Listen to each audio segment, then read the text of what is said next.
ایک سوال عموماً پبلک کی جانب سے یہ کیا جاتا ہے کہ کیا جادو کی بھی کوئی حقیقت ہے، اور کیا کسی انسان کے اوپر جادو کیا جا سکتا ہے یا نہیں کیا جا سکتا۔ اس سلسلے میں لوگوں کے ذہن مختلف ہوا کرتے ہیں۔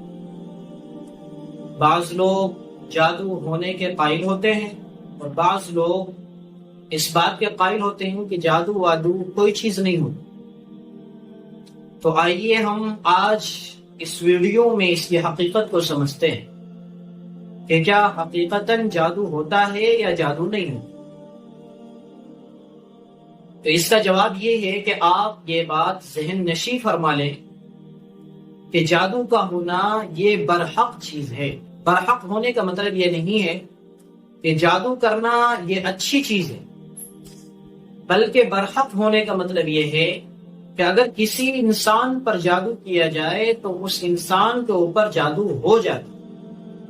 اگر آپ کسی کے اوپر جادو کرتے ہیں تو آپ کے جادو کرنے کی وجہ سے سامنے والے کے اوپر جادو ہو جاتا۔